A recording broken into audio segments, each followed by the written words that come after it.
Here n represents number of electrons per unit volume of a wire. Let us consider a wire of unit volume with n number of electrons in it.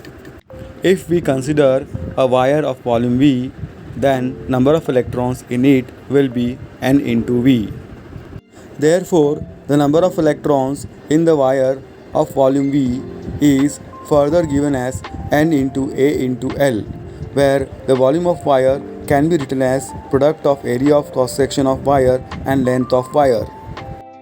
Therefore, the number of electrons in the wire of volume V is given by NaL, where N is the number of electrons per unit volume and NaL is number of electrons in the wire of volume V. The charge of this number of electrons is given by NaL into E, where E is the charge of one electron. Therefore, the amount of charge in the wire of volume V is NeAL.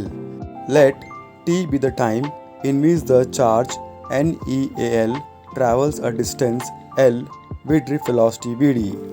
Therefore, the distance traveled by charge NeAL in time t is given by L is equal to Vd into t.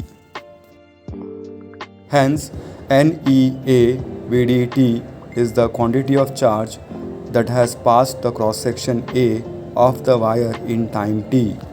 Therefore, the current in the wire is given by I is equal to Q by T, where Q is given by NeA Vdt. Now T is cancelled, therefore current is I is equal to NeA Vd.